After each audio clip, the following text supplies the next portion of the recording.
Okay, welcome back. My name is Maryruth, for those who are joining online. And this is our last in the series, a health talk series. This was a last minute add-on because Tanya was talking to me about some of the challenges people have when making lifestyle changes. They don't know how to cook healthy meals. In my regular health class, I have a 10-week health class that I teach, and we cover the things I'm going to be sharing with you. So I handed out some information. There's several sheets. At first, I was just going to print up recipes, but there were too many. So I put the websites for these recipes that I share with people. And there's a lot of healthy, delicious recipes.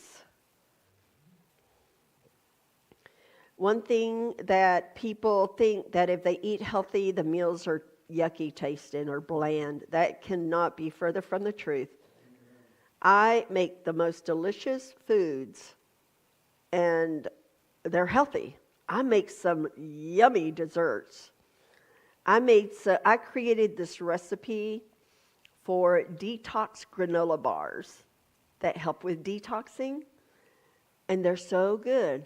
They are so delicious, and people love them. I made gummy bears that have things for the brain, and a friend of mine, I gave her some. She took them, and her father was very agitated and stuff like that, and gave him some, and he just chilled out and was calm. So they have a lot of they have 3 different types of magnesium in them, and then they have other nutrients. I call them my brain gummies. So they are good nourishment for the brain, and they taste delicious. So, oh, no, they're not on there. No. This is your website, and at the bottom, I have a recipe, a book mentioned, and that's this, 10 Talents cookbook. When I first started eating a vegetarian diet, I found an old copy of this, and this is the most recent. It's more than just recipes. It's about meal planning, it's about nutrition, all sorts of things. It's 10 Talents. I highly recommend this recipe book. And this here is New Start. I don't use this as much, but there is a recipe in here called One of a Kind Loaf. And this is, excuse me, this is the recipe I use. It's like, I don't know what to fix. I hardly have anything in my refrigerator. So it gives me options. And you just toss everything together and you put it in the oven. And you can make patties instead of a loaf if you want. But if you want to take a picture of this later, you can.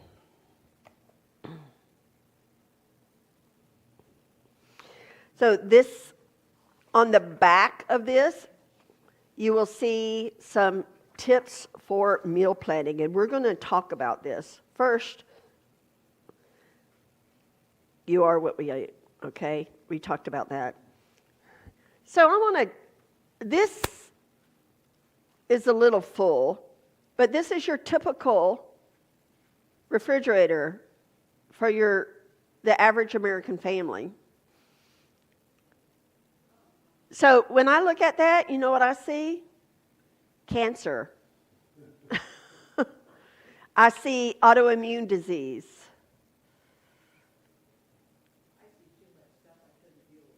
I see kids with behavior and learning problems. So those red food colors, the food coloring, especially red, it causes ADHD symptoms.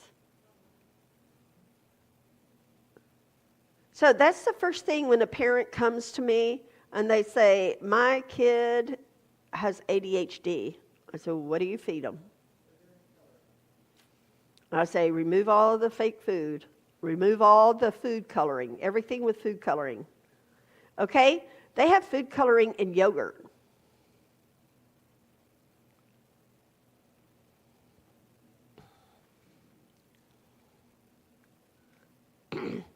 We have the standard American diet up on the top, and then we have God's eating plan.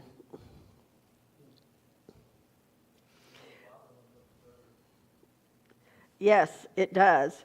So when we are working on improving our lifestyle choices, and we're looking at tips for improving our meals, number one, I would make out a menu each week. And what I did is I went through like my recipe books, and I chose maybe 10 meals. And I got some 4x6 index cards, and I wrote the recipes out. I stuck them in a little card holder. And then twice a month, I would go through there and I'd make out my menus. And I'd make out a shopping list. Looking at the sales paper, the grocery ads.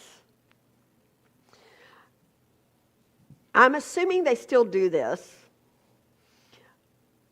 but they would sell things on cycle, 4 to 6 weeks. So what I did especially like when I suddenly had an empty nest, and it was just learning to cook for myself, I would pay attention for when things went on sale, and I would buy enough at that time to last until they came on sale again. And I'm talking about like frozen veggies. Fresh is best. Frozen is next. Canned is last. Because frozen, they're harvesting and they're freezing right then. And you have the least loss of nutritional value. Always shop when you're full. Don't go shopping when you're hungry. And you use your list. Coupons. The thing about coupons, they rarely have coupons for real food ingredients. Every once in a while, you can see a sale on produce. But most of the coupons are for your things that are not healthy for you. When you're shopping, you're going to shop the perimeter of your store. Think ingredients rather than products, rather than boxes or frozen meals. Now, I realize most y'all here probably already eat a meatless diet, but there may be people watching that do not. So if you are wanting to improve, you can start with one meatless meal a week. Some people will say, well, I'm going to make breakfast meatless and only eat meat at lunch and dinner.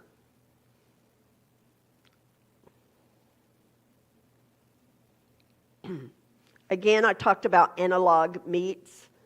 They're great for transitioning, but not for long-term use. And I would use them only for rare occasions because they have a lot of chemicals in them.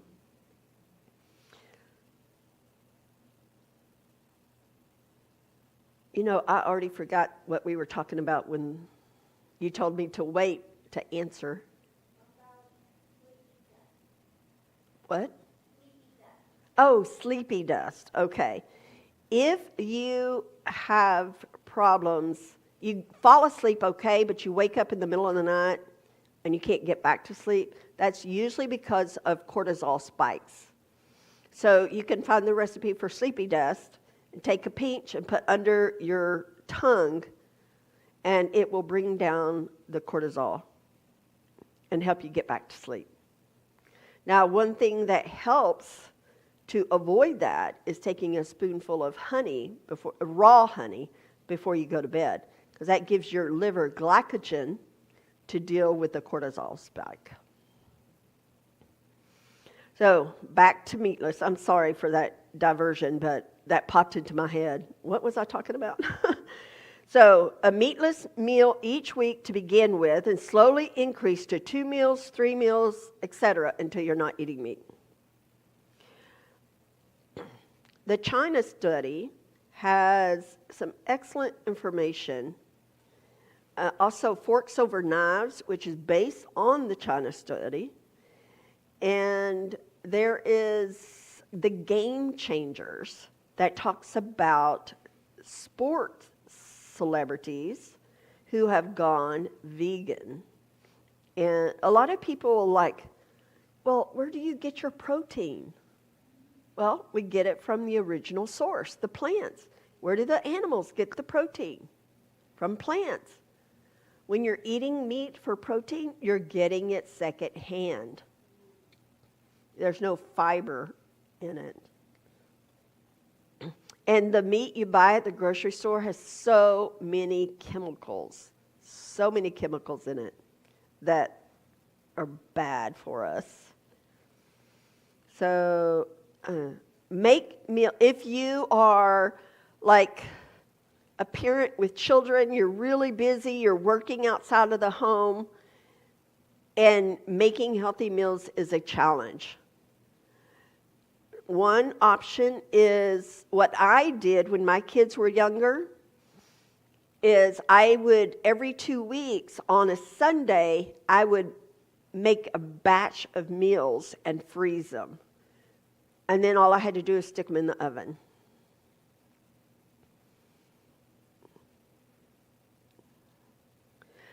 This used to be called once a month cooking,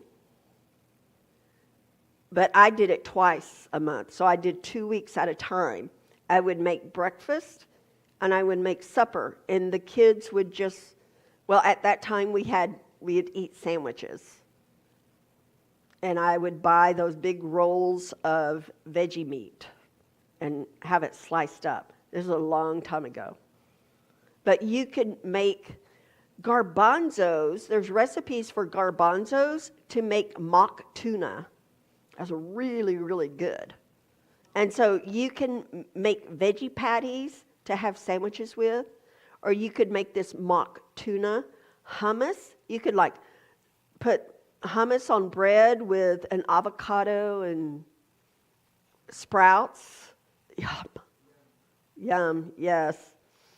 And I have started experimenting with making my own like hummus. I'm still working. It's a work in progress. One of the things we need to remember is that we need to eat breakfast like a king, lunch like a prince, and supper like a pauper. Some people find 2 meals a day work great. These are just examples. Y'all have copies of these on. It's just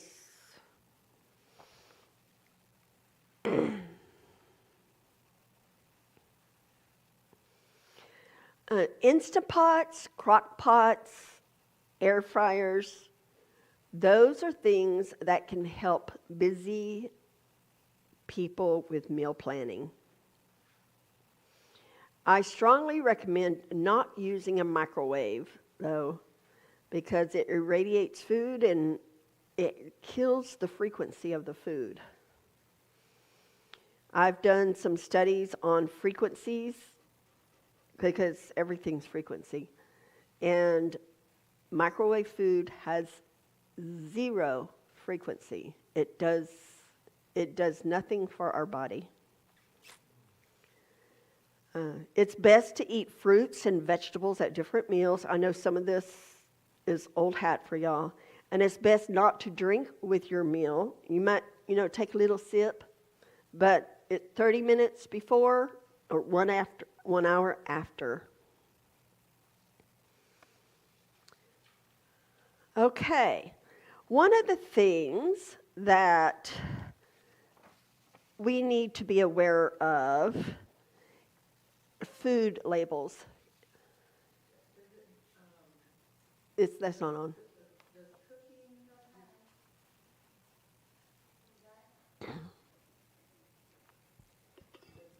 Does cooking your food destroy the frequencies as well? Yes, it can. Okay, some foods need to be cooked, like potatoes, broccoli, in order for your body to be able to process the nutrients. The more raw we eat, the better. Now, raw does not necessarily mean not cooked. This is where your dehydrators come in. If I were able to, when I'm in my own place and everything, I try to eat at least 50% raw. Some people will go up to 80%, 75, 80%. It is not good to eat 100% raw, because there are some foods that must be cooked for us to be able to absorb the nutrients. Now, what I have learned is you can make things like patties and cook them at a low heat, under 120. Anything cooked of low heat, that remains alive, and the enzymes are still viable. Foods cooked over 400, even if they're healthy, can become unhealthy. So we need to be careful at how high we do cook our foods. I'm under the impression that steaming vegetables for 4 to 5 minutes is equivalent to raw. Steaming vegetables, yes, it cooks them very fast. And I have not looked at, the comparison of raw versus steamed, but I do know that is one of the best ways to cook veggies is to steam them. Because you're not losing nutrients in the water. when you buy, that's the thing I have with frozen vegetables. When you buy them, they want you to cook them to death, and I think that's just to cover themselves liability-wise. It doesn't really take that much time to cook, but they want you to get it up to 165 and hold it there so you Oh, I never do that. Oh. I steam, and as soon as I can put my fork in it, it's done. Yeah. Okay, so I'm fixing to move. These are the numbers that are on our produce. Okay, so ionizing irradiation. They do this to almost all foods except for organic. And basically what this does is it kills the enzymes, so it stops the deterioration. You know, when I mentioned earlier, as soon as that food is picked, it starts breaking down. So conventionally grown, so this is number 3. If it starts with a 4, this is conventionally grown and is sprayed with pesticides. Pre-cut fruits and vegetables starts with a C. GMO, or genetically modified organisms, start with an 8. Organic starts with a 9. Now, it says limits the use of synthetic materials during production. Recently, they have approved the use of a peel, and we're going to talk about that in a minute. On one of your pages, you have this, I think I put it on your, nope, I didn't. But you could take this. This is your Dirty Dozen and Clean 15. The Dirty Dozen are the things that have the highest level of pesticides. Your Clean 15, the least amount of pesticides. And this is put out by the EWG. They look at foods. So the Dirty Dozen, you're going to want to get organic on that. Your Clean 15, it'll be okay if you just buy the regular because they have the less amount. Now what I do is when I buy most of my produce, and when I get home, I will soak it in a bowl of water with a cup of apple cider vinegar, and I soak it for 15 minutes. And then I dry it off. My produce, I will soak for 15 minutes in a bowl of water with a cup of apple cider vinegar. And it removes the wax that's added. Okay? Yes. Even romaine, there are some romaine lettuces that are dipped in plastic in order to preserve them. So they'll last longer.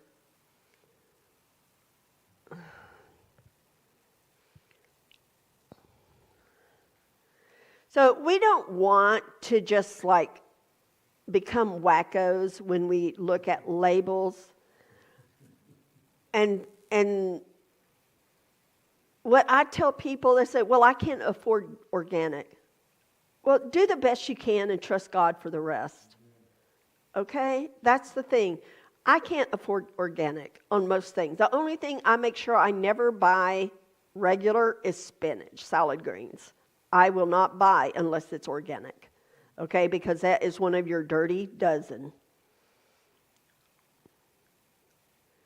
But think of it as I'm going to do the best I can, and I'm going to continue with detoxing on a daily basis. I'm going to make sure that I'm making as healthy food choices as I can.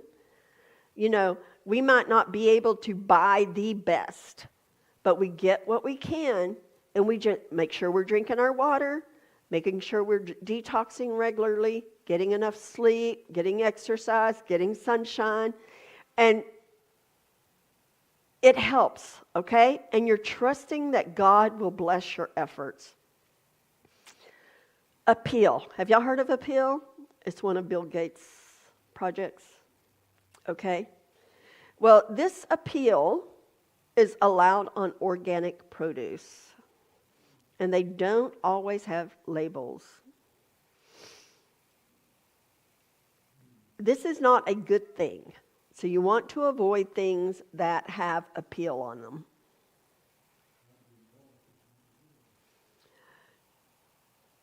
Well, you see these companies, these are the ones that use Appeal. Del Monte, La Venta, Alpine. You can look online, companies that use Appeal. And then just avoid using those companies.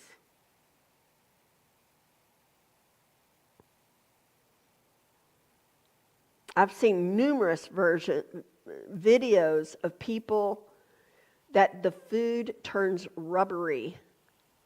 It's got this Appeal on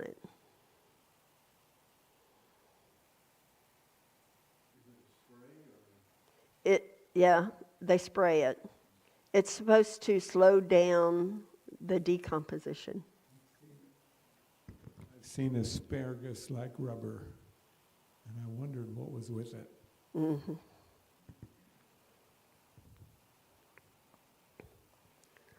This is a new product, and it's not being added to food. It's being fed to cows. And this is to reduce their farting. But the thing is, it comes through the milk.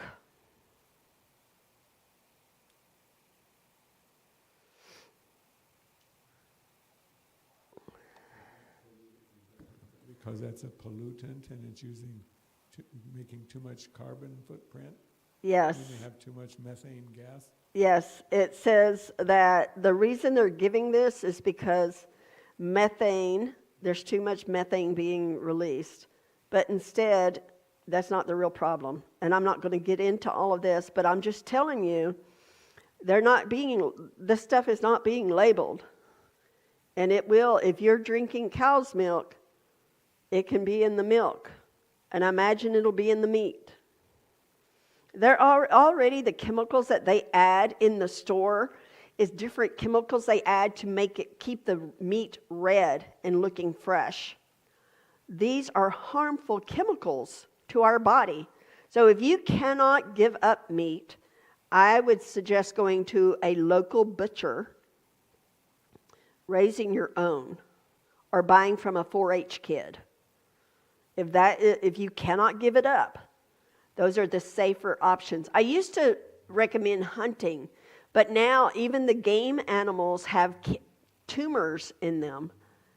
And I know people just cut them out. They cut out the tumors for the cows. When they're butchering cows, they just cut it out.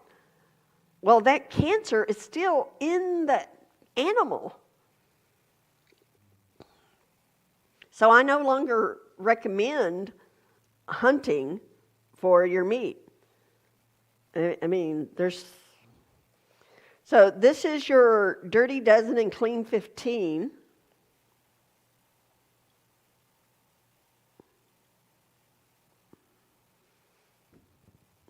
You know, when I look at that list, in my garden, cucumbers is one of the easiest things to grow. I don't know what you have to put on those. Cucumbers are like falling off a log to grow them. I know. And, I mean, I don't know. And our blueberries that we grow in Arkansas, they're easy to grow. No pest problems. I don't get it. Well, see, the thing is, remember when I mentioned, I don't know whether you were here, we were talking about the microbes. If the soil is healthy, the plants are not bothered by the insects. If the soil is not healthy, insects attack. These large commercial farms, the soil is dead. So insects attack, so they spray. I've seen videos of like people with doctorates in agriculture. They go out and they get the soil and they examine it, and there's nothing alive in it. There are no microbes. So what nutrition is going to be growing in that food? There's no microbes to break down the nutrients in the dirt to give to the plant for the plant to absorb it. If there's no microbes, there's no nutrition in the plant. It may still grow. They'll put fertilizer on it. But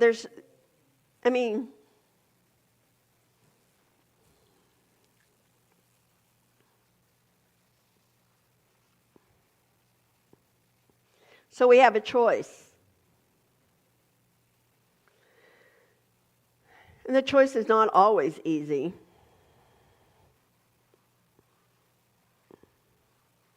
And sometimes, especially if we're still working outside, in a regular, you can come home and be so tired and you just want to grab something and that doesn't take but a few minutes to put together and you don't have to think about it. But the thing is, we can go for fast and convenient now and pay for it later with ill health. Or we can choose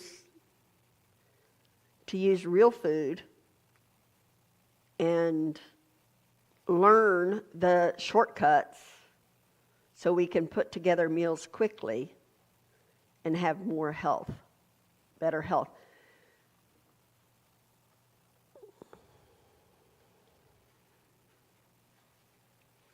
When diet is wrong, medicine is no use. When diet is correct, medicine is of no need. The food we eat can be either the safest and most powerful form of medicine or the slowest form of poison. So,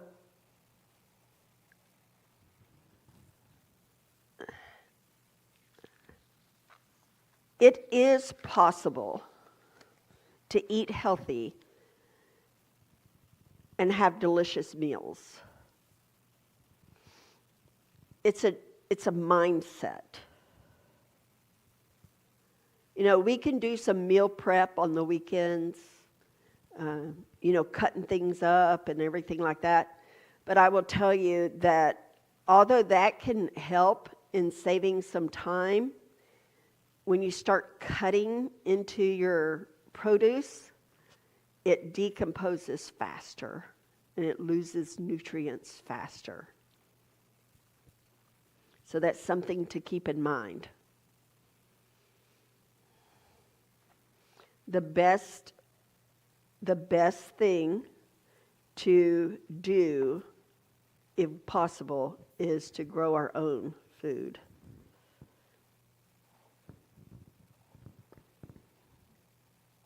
Work on it. Even if you start with herbs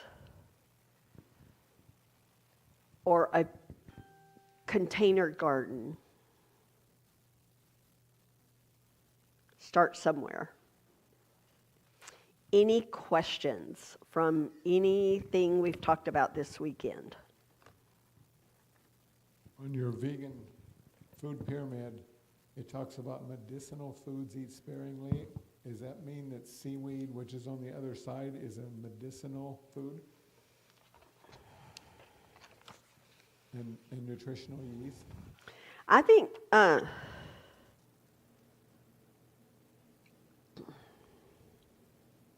it looks like the way that's set up, that the herbs, the microgreens, the juicing greens, the seaweed, and the nutritional yeast are all forms of medicinal foods. That's how I'm reading it. yes, that's what this chart shows. I did not make this chart. Okay. So you're agreeing that I'm reading it right? I would not eat a lot of seaweed. It's just, I like seaweed, and I like making dishes with it. I think this is, you're focusing on your fruits and vegetables as your foundation, and as you move up, some people, they think they need all this protein, protein. We do need protein. And there is a formula, which I do not remember right now, but you can determine how much you need by your weight and gender, okay? But most Americans eat too much protein. And when we eat too much, it can be just as harmful as not eating enough. And I'm not going to get into nutritional yeast, but I would be careful about using a lot of that, okay? I have just been learning about it, and I think you have to be careful with the brand you use. I don't use it hardly at all, only on rare occasions. Microgreens, juicing. When you're juicing,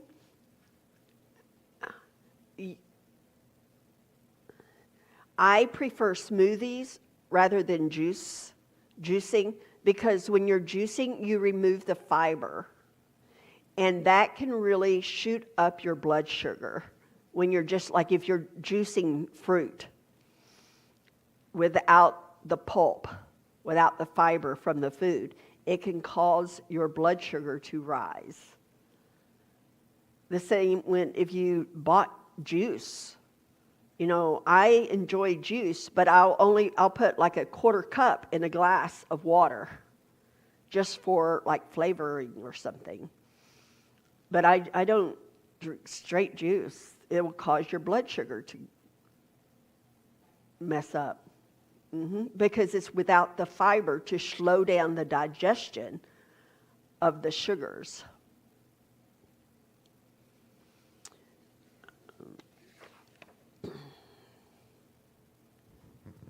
One more question about sugar. When you eat sugar in its natural form, like in an apple versus apple juice, these symptoms of leaky gut, sugar is, not symptoms, but causes of leaky gut is sugar. It's not sugar in its natural form. No, it's when you're eating processed sugar, refined. How about dried fruits? I figure that if I just eat one apricot, it's like eating one apricot. Right. A dried fruit is fine as long, moderation. When I talked earlier about temperance, you're being moderate on good things and abstaining from bad. So, yeah, actually, fruit is even good for diabetics, but you need to be moderate and make sure you're combining it with like a protein, and it slows the digestion down. Because you don't want it. The fiber is important. Anyways, there's a lot that I have studied on this. I'm not going to get into now, but I'm saying, some people think fruit is bad for us. Fruit in its whole state is not. It's excellent. We need minerals from our fruit, and minerals is what our holds our cells together. So it's excellent. We need them.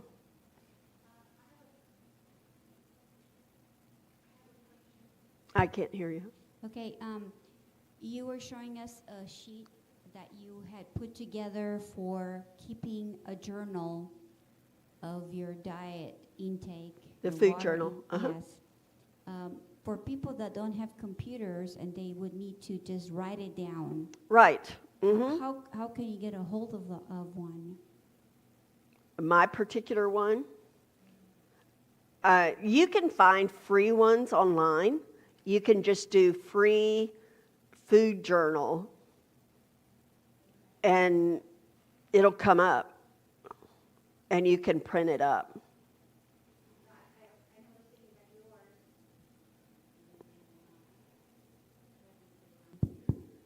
I know because this mic doesn't stay on. I've noticed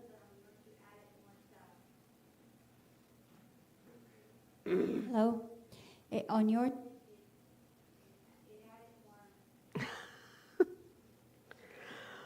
trouble with mic in here. On yours, I've noticed that you added more detailed stuff on your, because I was watching Right. what you were studying. I have 3 pages in my document, Okay. and it has a lot more information than regular food journals. But you can take a spiral notebook and just like write the time. It's important to note the time. Write the time and what you ate. And then later you might start, I'm bloating. I'm going to go down to my food journal and I'm going to put the time and put bloating. Or I got a headache. I'm going to put the time and I got a headache. I ended up with a runny nose. Or I started that froggy cough. Okay? Things like that. Those are symptoms. I became really stressed. All of that you're going to record. And about your the recipe that you talked about, like when you were getting ready to prepare your meals, you have taken for 2 weeks and you've done recipes for each day, and then you did like on a card you wrote the recipe. Is that what you did? Yeah, I took a 4x6 card, Okay. and I got recipes that I wanted to try. And back then, I was trying to try 1 or 2 recipes a week, new ones. And so I would record these recipes, and then when I sat down to do my menus, I had a menu form, and it had the menu, and then it had like a shopping list that you put the ingredients that you need. And sometimes I've used forms where it says prep for tomorrow. So you could, like, I'm fixing beans tomorrow, so tonight I need to soak my beans overnight. So that helped me stay on top of meal preparation when my kids were little and I was all busy. So I would have my little card holder with my meals. I'd sit down and I'd go through and I'd pull out. And then I would put the recipes in this little notebook thing, folder thing I had, so that when I was making that, I'd have them right there. Sounds like a very good organized brain. I was always trying to, because I had all the kids, I homeschooled, I worked. I was busy, okay? So, and I had animals. I took care of goats and chickens and all that.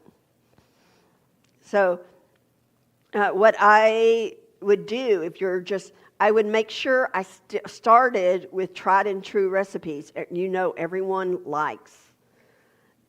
Start there. You can meal plan so that, you have this. Let's say you're having haystacks one day, and then later on you're going to use the beans that are left over and make a loaf. Like a loaf, like this. Okay? Or patties. You can make patties instead of a loaf. Okay, this is one-of-a-kind loaf. It has you use 2 cups of legumes, you use 1 to 2 cups of grains, nuts, liquid, binder, seasonings, vegetable seasonings, and then you can pick and choose what you're going to do. So it's never the same from one time to another. But, so you make your recipe and your shopping list. And I always consulted my sales ad, to see, well, if something's on, there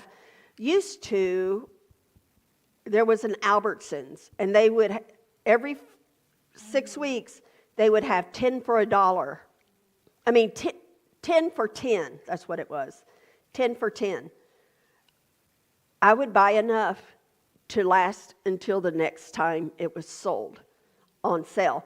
And I put that stuff in the freezer.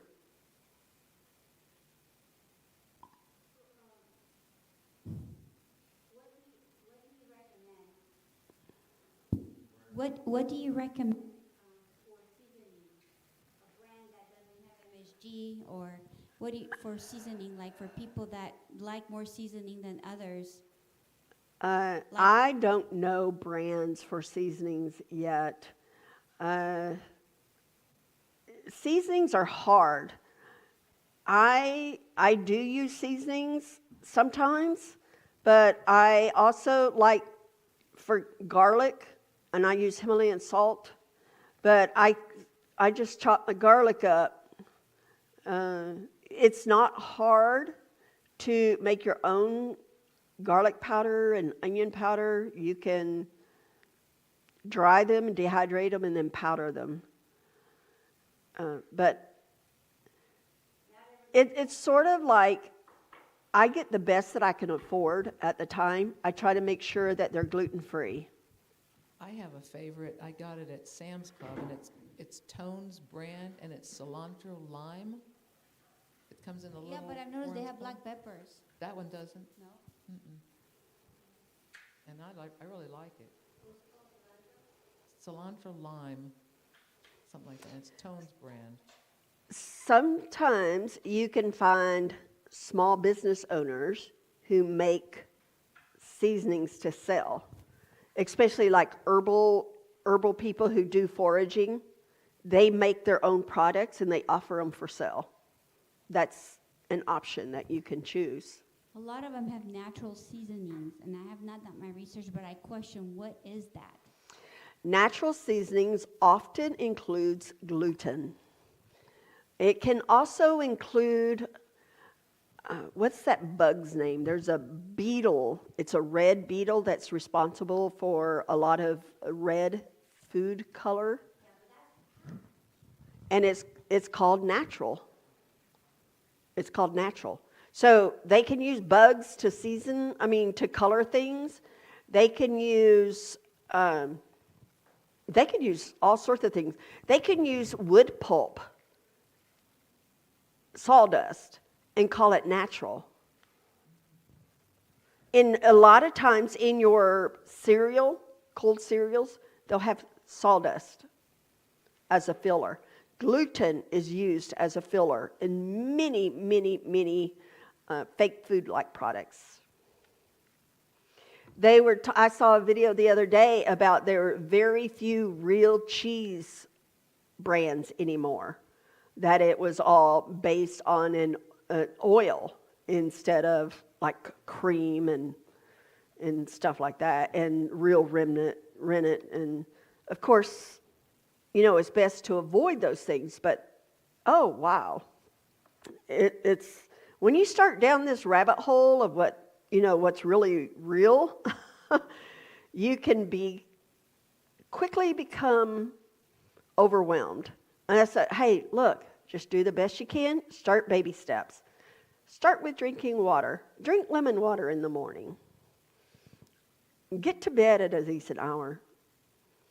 The hours, and I'm not going to even get that, but the hours that we sleep will determine whether our bodies are producing the hormones we need.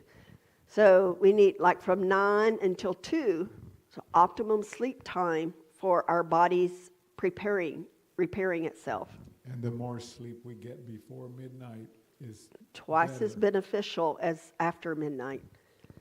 I know I have people tell me, oh, well, I sleep 8 hours. I sleep from midnight to 8. And I'm like, well, that doesn't matter. Your body is still not healing itself. So, any other questions?